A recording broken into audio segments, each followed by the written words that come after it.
chers téléspectateurs, vous allez voir aujourd'hui quelque chose de très intéressant. On va aller dans le fin fond du pays, Soussou, Nalo, Baga, Landouma, Mikifore, Diakanké. Cette huile que vous consommez tous les jours dans vos repas, l'huile de palme, vous allez voir aujourd'hui comment est-ce qu'elle est faite, quelles sont les tracasseries que certaines femmes, des femmes braves dans certains villages comme celui-là de Sokoutou, arrive à travailler. Donc cette femme que vous voyez là, elle est en train de séparer les fibres de palmiste des graines de palmiste qu'elle prend. Elle prendra ce liquide là ensuite pour le porter à ébullition pour pouvoir le décanter. Donc ces femmes viennent ici très tôt le matin, elles mettent les graines de palme dans les fûts traditionnels qu'elles chauffent. Après avoir cueilli ces graines, elles les mettent dans ces mortiers là avec ces pilons par un mouvement cadencé. Répéter, elles vont piler complètement ces graines, ça peut prendre des heures, c'est très pénible, ça peut jouer sur la poitrine. Après la décantation, elles recueillent de cette manière là en petite quantité jusqu'à avoir un bidon, et c'est ce bidon là qui va vous parvenir. Donc les graines de palmiste maintenant qui étaient là, bon, elles ne savaient pas qu'est-ce qu'il fallait faire avec. Donc cette femme que vous voyez courbée là, c'est une femme qui est en train de... Elles ont une petite machine, mais manuelle. Elles prennent les fibres de palmiste recueillies par l'autre femme que nous avons vu tout de suite là. Elles vont verser de l'eau sur ces fibres et vont essayer de les mettre maintenant dans cette presse là manuelle que vous voyez pour pouvoir obtenir une petite quantité d'eau. Donc ces femmes, elles achètent les régimes de palme. Maintenant, nous leur prêtons de l'argent pour acheter les régimes pour qu'elles puissent avoir de l'huile. Maintenant, les graines de palme, ces petits tas que vous voyez là, chaque femme a un tas. Donc, elle rembourse petit à petit, comme cette femme que vous voyez là avec son enfant, qui est en train de mettre dans des sacs que nous lui avons donné. Elle rembourse, après on lui donne encore un crédit pour qu'elle puisse avoir un peu d'argent pour acheter les régimes. Parce que imaginez, ceux qui vendent les régimes, ils ne les donnent pas cadeau, ils les vendent. Donc, si tu n'as pas d'argent, tu ne peux pas. Donc, plus loin là, ce sont des coques de palmiste qui sont là, qu'elles utilisent pour pouvoir éviter le déboisement abusif du bois. Donc ici nous sommes à Sokoutou dans Tunufili. C'est un tout petit village mais qui travaille beaucoup. Voilà, donc après cette vidéo là, bon, on a pu faire aussi une autre ici dans ce village là qui s'appelle Yentin. C'est un village Baga. Les femmes travaillent très bien et sont très dynamiques. Donc vous voyez aussi des femmes qui appartiennent à notre système de crédit. On a près de 1000 femmes qui ont adhéré parce qu'elles ont vu qu'il y avait un intérêt. En fait, les crédits qu'elles obtiennent ne peuvent pas, elles arrivent à rembourser en nature. Elles remboursent avec une chose aussi qu'elles jetaient avant. Donc en fait c'est elles qui gagnent, parce que lorsque vous donnez 50 000 francs à une personne, la personne peut gagner jusqu'à 207 000 francs, voire 4 fois ce que vous lui avez donné, et elle vous rembourse avec quoi? Avec les déchets. Donc ce qu'elles étaient censées jeter, c'est ce qu'elles donnent au système. Voilà, donc après avoir acheté, on a un système qu'on a mis en place qu'on appelle le recyclage des sacs. Comme il y a beaucoup de femmes, on ne peut pas se mettre à acheter tout le temps des sacs, donc un sac doit faire au moins 10 tours. Après les 10 tours, même si le sac se perdait ou bien se déchirait, c'était pas grave. Donc ces jeunes que vous voyez là, ils sont en train de faire ce système là. Donc ce sac qu'il va mettre à côté sera recueilli par un autre et on va donner ces sacs à d'autres femmes. Donc ces jeunes là sont très enthousiasmés parce que par cette activité ils peuvent gagner 20 à 25 000 francs par jour à chaque fois qu'ils font une sortie, voire même des fois 30 000 francs. Donc ils sont très contents, c'est pourquoi vous les voyez courir comme ça. Et pourquoi est-ce qu'on met de cette façon là, c'est pour nous faciliter aussi après le séchage, parce que pour le concassage on n'a pas de séchoir électrique, donc on travaille avec le soleil qui est la seule source d'énergie, parce que si les graines que vous voyez là ne sont pas bien séchées, on ne peut pas concasser, et le concassage est très important lorsque le séchage se fait. Donc après avoir créé ces aires de stockage, nous essayons maintenant de passer au concassage. Ici nous sommes dans un autre site qui s'appelle Manfouma, où nous avons fait un concassage. On avait plus de 1500 sacs ici. La petite montagne que vous voyez derrière là, ce n'est que du palmiste qui a été recueilli dans plusieurs villages, comme le village de Menfiré, de Manfouma, de Tambaya, de Sarabé, de Katongoron, de Kaba. Donc tous ces villages là nous approvisionnent Donc là maintenant nous sommes au niveau du concassage qui est très important aussi, parce que ce que nous achetons c'est du brut. En fait ce que nous avons besoin des amandes qui sont dans ce brut là. Donc pour cela on ne peut pas concasser. Si c'est en forêt, les gens concassent à la main parce que les quantités ne sont pas très grandes, mais chacun aussi le fait. Donc au bout de 2 mois on peut avoir des quantités, mais ici c'est pas facile parce que les gens sont très occupés et il n'y avait personne pour pouvoir acheter ces graines là. Donc aujourd'hui maintenant qu'il y a eu quelqu'un qui achète, donc tout le monde est rentré dedans. Ce que vous voyez là sortir de la machine, c'est des coques et des amandes qui sortent. Donc il y aura aussi un autre petit travail à faire, parce que imaginez cette machine, elle concasse mais elle ne trie pas. Donc comment, vous allez vous poser la question, comment est-ce qu'on va trier, comment est-ce qu'on fera pour séparer, parce que regardez, c'est un monticule qui est là. Donc ce ne sera pas facile, mais nous on a mis en place une méthode qui est très bien, qui fait participer beaucoup de femmes, parce que c'est un travail un peu technique. Donc on a fait suivre des formations à des femmes et qui ont vraiment assimilé ces formations-là. Vous allez voir ça dans la vidéo à venir. Donc c'est comme ça, le concassage, et ces jeunes que vous voyez là, ils ont été formés, ils savent comment est-ce qu'il faut concasser, comment est-ce qu'il faut sécher.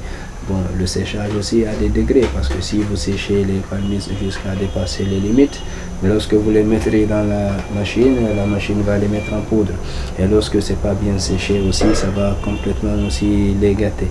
Donc ou bien des fois quand vous concassez, la coque ne lâche pas l'amande. Donc les petites failles que vous voyez ici montrent que nous avons pris déjà des quantités. Donc ce que vous avez vu tout de suite avec le système de recyclage des sacs, par ce biais là on arrive à bien agencer ces sacs là, à les mettre à une hauteur, parce que ce sont des râteaux en bois que nous faisons. Ce sont les râteaux là qui nous permettent de recueillir les quantités qui sont séchées, parce que c'est le soleil qui sèche. Donc la disposition de ce stock que vous voyez là avec les râteaux, il suffit de mettre le râteau en haut et on fait dégringoler toutes les graines qui sont sèches, et avec notre charrette on envoie ça au niveau des concasseurs. Alors on envoie ça au niveau des concasseurs. Donc ici c'est mon fourneau, c'est un vieux, ça c'est la camionnette que nous utilisons, c'est la camionnette que nous utilisons. Donc ici bon, pourquoi est-ce qu'on arrive à mettre des stocks comme ça? Parce que imaginez, à chaque fois que vous avez 100 sacs, si vous devez les transporter avec ce petit véhicule là, vous devez faire à peu près 4 voyages. Donc imaginez maintenant, si vous voulez transporter tout ça en un seul lieu, ça va vous coûter très cher. C'est pourquoi nous créons ces stocks là. Bon, en créant ces stocks là aussi, chaque 15 km on crée un stock, parce que nous sommes dans 80 villages. Donc on ne peut pas dire qu'on va se promener dans tous ces villages là et amener tout ça en un seul lieu. Donc non seulement on arrive à créer de l'emploi par ce système, parce qu'à chaque fois que nous créons un stock, c'est les villages environnants, c'est les jeunes de ces villages et les femmes de ces villages là qui viennent, qui adhèrent à la coopérative et que nous prenons, qui travaillent avec nous, et tout le monde est payé à la tâche. Ce que tu fais, c'est ce que tu gagnes.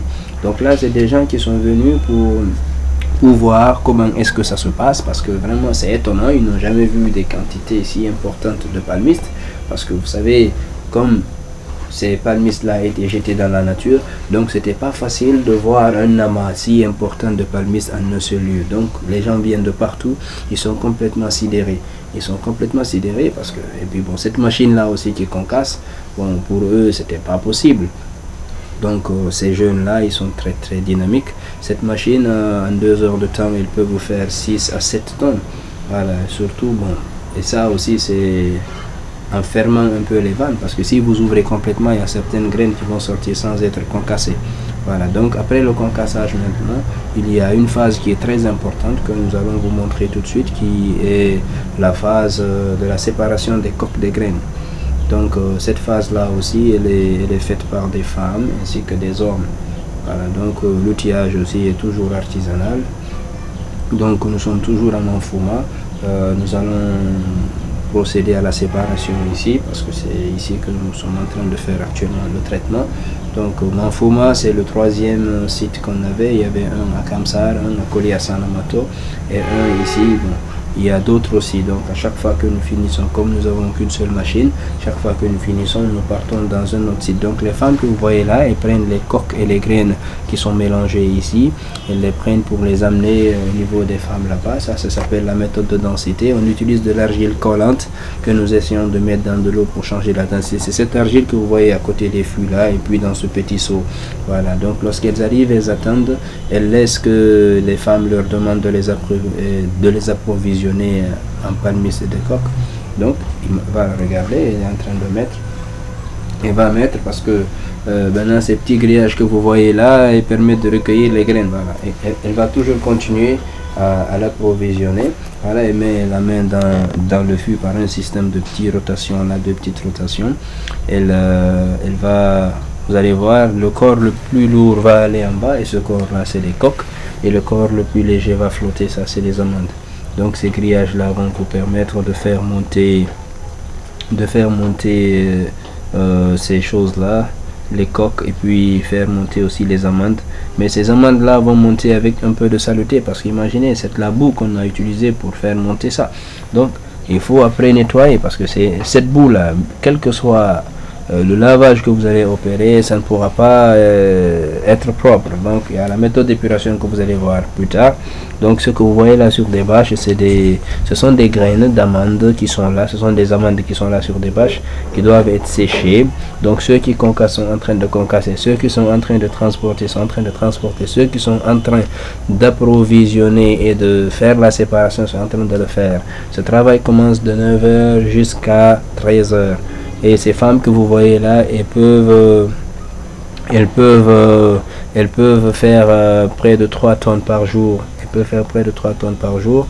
Et c'est très très bien, parce que bon, c'est pas facile. Imaginez si il faut trier ça là même, mais par cette méthode là, elles arrivent, vous voyez, elles sont en train de faire monter. Voilà, elles font monter une petite quantité, donc elles restent assises. Elle reste assise, donc c'est les hommes qui les aident. Cette femme que vous voyez là vient de Kindia, elle ne connaissait pas ce travail.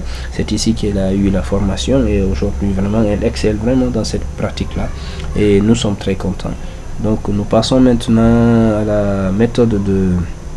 la méthode d'épuration. L'épuration consiste à enlever toutes les petites saletés résultant de la séparation par la méthode de densité. On rappelle toujours que la méthode de densité, c'est la séparation des coques en utilisant de l'argile collante qu'on met dans de l'eau pour avoir un résultat. Bon, quel résultat? Changer la densité de l'eau. Donc si cette eau est très très visqueuse, on peut avoir un petit problème. Si aussi elle n'est pas visqueuse, les graines ne peuvent pas être séparées. Donc il y a une quantité bien précise d'argile que nous mettons dans l'eau. Donc ces femmes là, elles ont eu aussi la formation. Ici nous sommes à Kouliassan-Amato, c'est à 45 km de Kamsar, sur la route Kamsar-Conakry, et à 15 km de Kolabogne. Donc ici nous allons voir comment est-ce que ce jeune là qui s'appelle Djibril va faire l'épuration. Donc ce sont des filets que nous-mêmes nous achetons avec un système circulaire. On fait immerger le filet dans de l'eau. Donc le mélange, nous prenons les amandes qui résultent de la séparation des coques des palmistes qui ont un peu de boue, on met dedans, et avec cette rotation que vous voyez là qu'il est en train de faire, on arrive complètement à enlever ces impuretés là. Donc ces femmes, elles sont très contentes.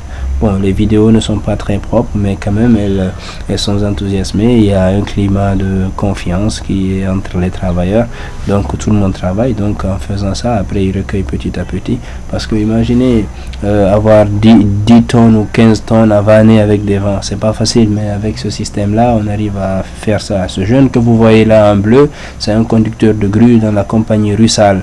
Bon, depuis que Russal s'est assis, à Fria, il n'y a pas de travail. Donc il est venu ici, il nous a dit qu'il voulait travailler, on l'a pris, et puis on travaille, et puis il gagne sa vie. Il s'appelle Alia. Donc c'est ça. Maintenant, après avoir fait une longue étude de voir les problèmes que ces villageois là ont, parce que nous, ce qui nous intéresse, c'est de faire revivre cette filière, parce qu'il y a de très grandes quantités de palmiers qui se perdent. Nous avons pensé à confectionner une machine artisanalement à Kamsar. Donc voici le jour où nous avons fini la confection et nous avons décidé d'aller la lancer là, elle est toute prête. Elle est dans le véhicule, prête à aller pour soulager des milliers de gens. Donc ça, c'est le premier jour de l'installation de cette machine. Ici nous sommes à Mainfiré, comme vous le voyez, on vient de défricher le coin. Il y a peu de gens d'abord. Il y a là une moto, c'est la moto que nous utilisons pour aller en brousse, et là c'est la camionnette. Bon, cette femme, elle nous explique qu'elle est venue ce matin, qu'elle a amené 2 fûts, qu'elle a eu 30 litres, donc elles sont très contentes. Comme vous voyez, ils sont en train de danser, donc vraiment c'est excellent. Tout le monde est content. Quelques jours après, bon, il y a eu un afflux de personnes, parce que depuis que les gens ont su que cette machine-là, en pressant un fût de graines, on peut gagner le double jusqu'au triple même. Donc tout le monde venait maintenant là. Donc ça a été comme une sorte de ruée vers l'or lorsqu'on a découvert l'Amérique. Donc c'est ce qui s'est passé. Ces jeunes que vous voyez là sont en stage, parce qu'au fait nous voulons mettre en place une multitude de machines, parce que bon, là on avait simplement mis une seule comme projet pilote pour voir est-ce que les villageois vont saluer l'initiative, mais vu réellement l'appel, la réponse à l'appel que nous avons donné, donc vraiment ça nous a permis de savoir qu'il fallait créer une ressource humaine, parce que ces machines là, elles nécessitent une petite formation pour pouvoir les utiliser, parce qu'elles sont un peu adéquates. Elles sont un peu compliquées, je m'excuse. Donc vous voyez les fûts. Bon, pourquoi ce nombre de fûts aussi? Parce que ce sont des villages où il n'y a presque pas de fûts. Ils sont sous les palmiers, mais il n'y a pas de fûts. Donc nous achetons les fûts, nous amenons tout, nous leur donnons ce qu'il faut. Nous achetons une motopompe, parce que sachez que dans l'extraction de l'huile, il y a deux choses qui sont très compliquées. C'est puiser l'eau et puis piler. Donc ça, c'est 2 choses qui sont très importantes. Donc nous avons essayé d'alléger ça. Donc vous voyez, voilà. Quelques jours après maintenant, la pluie avait commencé. On a pensé à mettre un hangar. Donc ce que vous voyez couler là, c'est de l'huile. C'est de l'huile pressée par cette machine-là.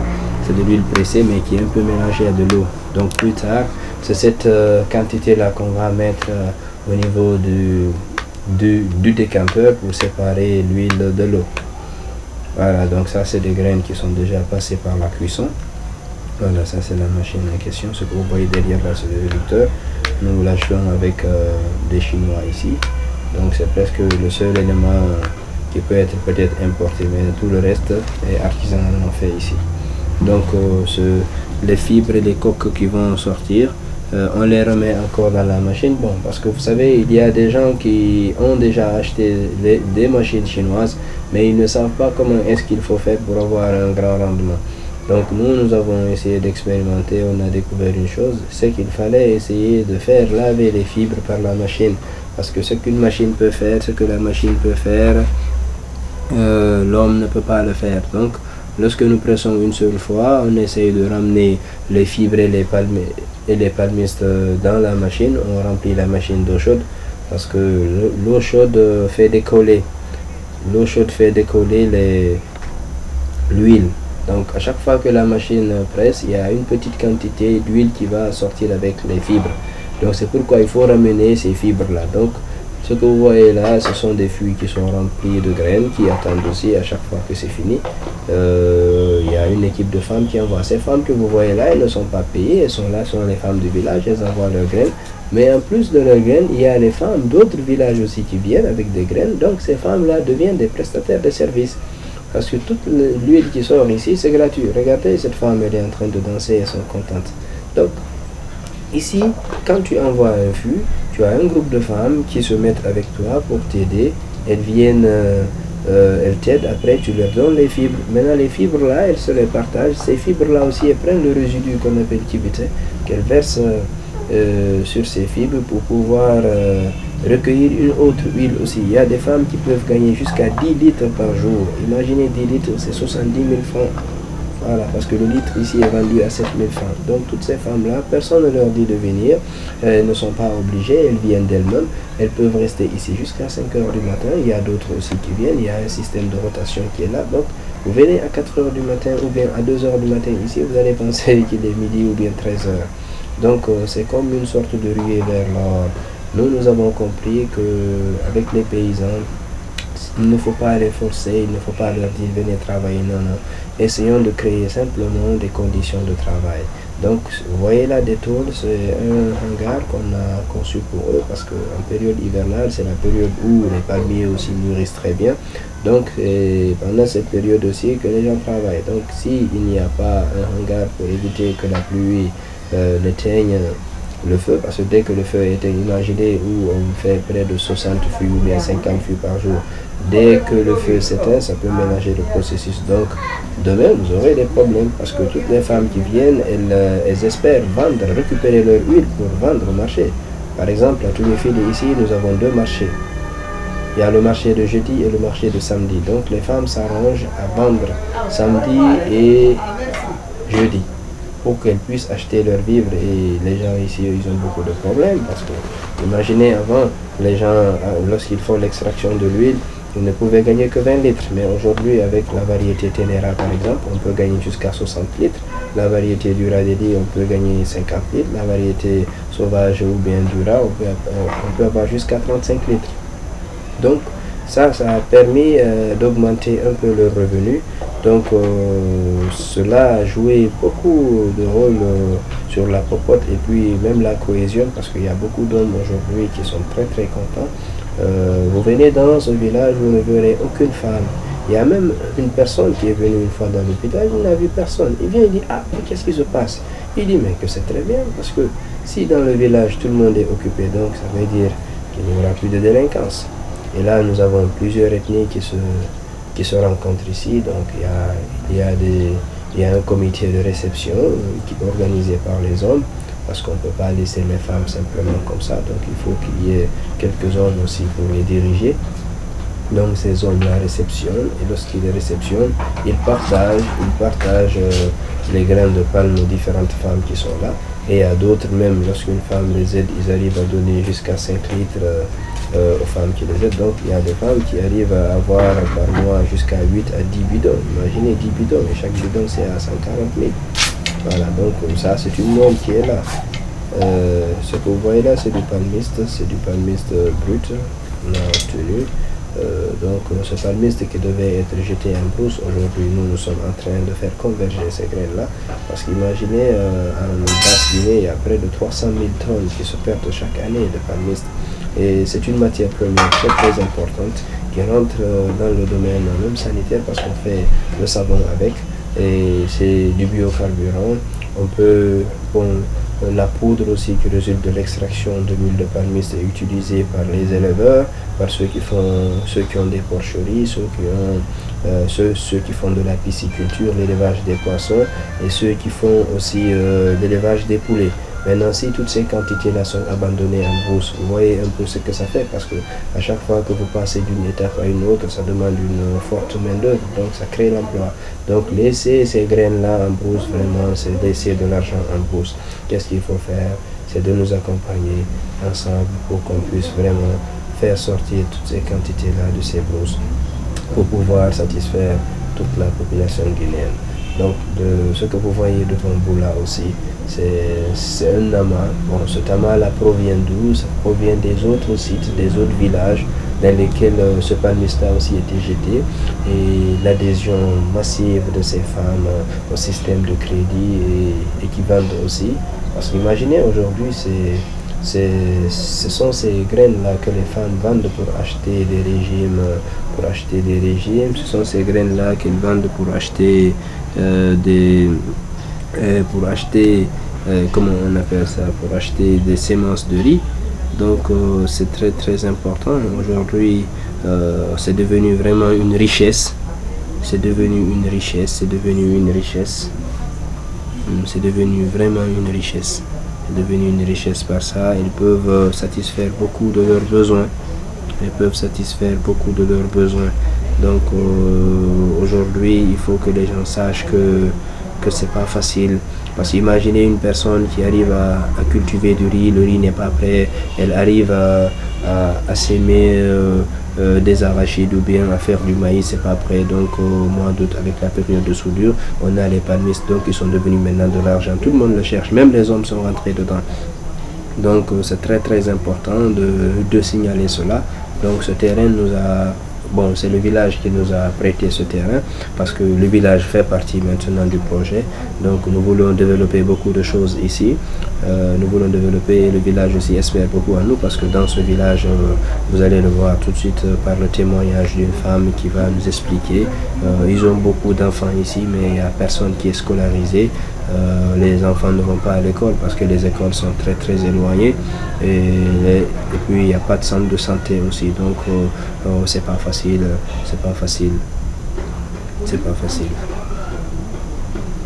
Donc aujourd'hui, ces villageois-là, ces femmes, par leur révélation, disent que c'est la première fois qu'elles ne font pas de cri du riz. Donc cette charrette que vous voyez là permet aux villageois d'amener leur régime parce qu'il n'y a pas de moyen de déplacement. Donc ceux qui sont proches utilisent ça, ceux qui sont loin, ils peuvent venir nous demander de l'aide et on leur donne notre camionnette pour aller chercher. Donc ce monsieur que vous voyez là fait partie du comité de réception. C'est eux qui organisent le lieu parce que nous avons 80 villages dans lesquels on sillonne, donc on ne peut pas rester là. Donc ce monsieur que vous voyez en veste là, c'est Moustapha Guérassi, c'est lui le vice-président. Donc tout se passe très bien ici et tout le monde est content. Tout le monde est content. Donc je rappelle que le village s'appelle Megnifiré. Donc cette machine, c'est nous-mêmes qui la concevons et nous pourrons aussi la commercialiser bientôt pour tous les planteurs qui en auront besoin parce que les gens sont beaucoup fatigués. Et on a beaucoup d'autres accessoires aussi facilitants, permettant d'obtenir un grand rendement.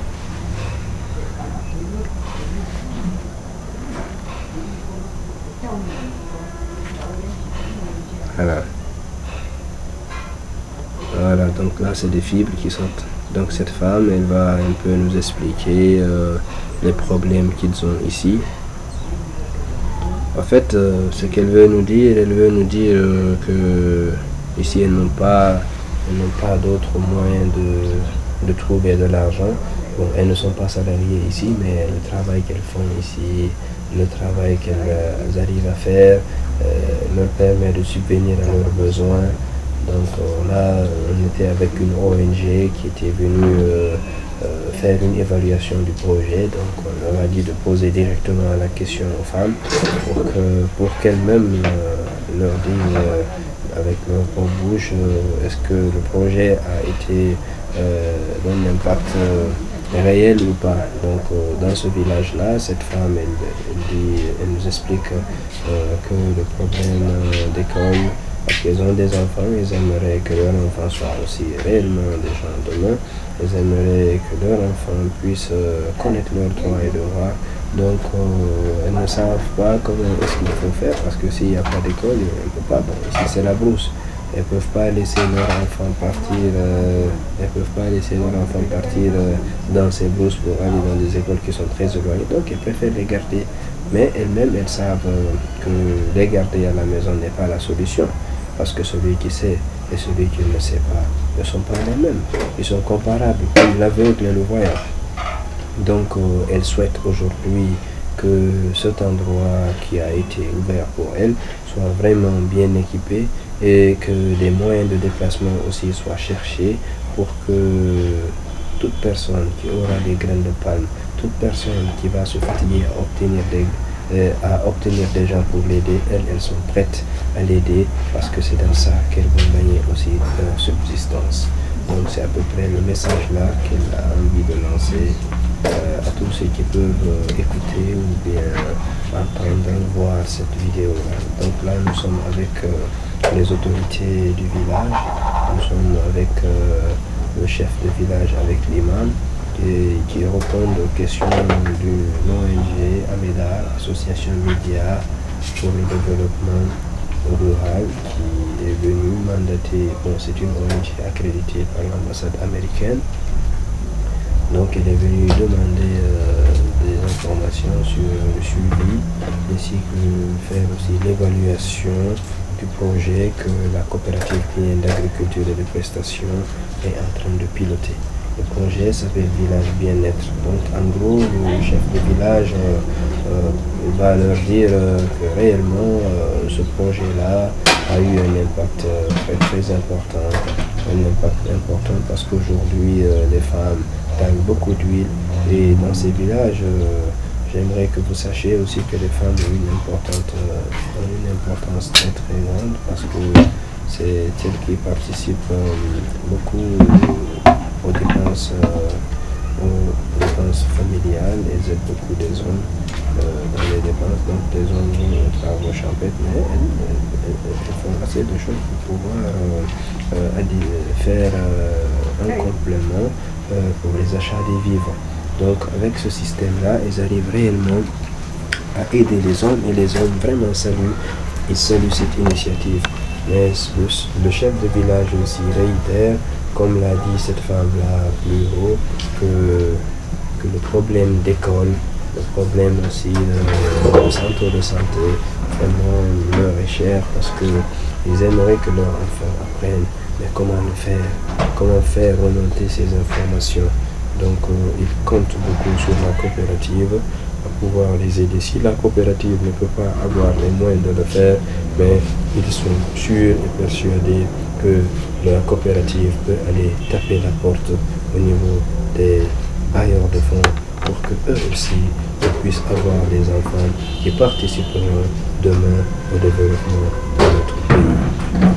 Car il n'y a rien qui vaut l'instruction.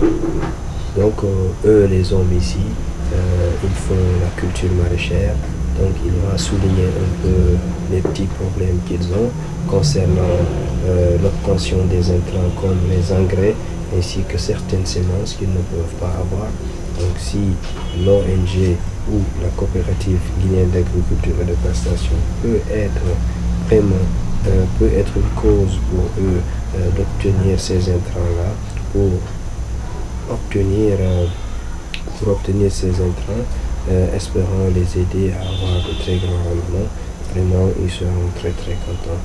Donc, en bref, ce projet Village Bien-être est un projet que nous avons initié, qui a commencé depuis la forêt en 2010.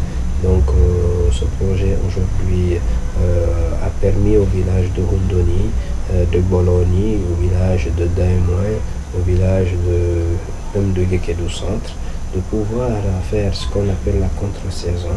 Parce que la contre-saison, nous l'avons initié là-bas, c'est le fait de cultiver le riz en saison sèche. Donc on fait germer le riz, dans la maison. Après on arrive à faire une pépinière et ainsi de suite. On fait un aménagement parce qu'imaginez là-bas il pleut 10 mois. Donc il y a des cours d'eau qui ne tarissent pas. On essaie de faire l'irrigation, on cherche l'eau, on fait des petits barrages avec des canaux. On arrive à faire vraiment des merveilles là-bas. Donc les semences de riz que nous faisons, ça s'appelle le Nerica, c'est le nouveau riz pour l'Afrique. Donc nous voulons amener ces semences-là en basse-côte ici parce que la pluviométrie étant de 6 mois, avec ces semences, ces villageois pourront cultiver au moins 2 fois. Parce que vous voyez, le projet palmiste est venu vraiment alléger beaucoup de choses parce que lorsqu'ils sèment le riz au mois de mai, sur certaines mai-juin, certaines récoltent qu'au mois de décembre. Imaginez toute cette période. Il n'y a pas de riz, donc c'est la faim qui sévit dans le village. Donc aujourd'hui, en plus du projet palmiste qui arrive à leur apporter des revenus, mais nous allons aussi lancer bientôt le projet de riz.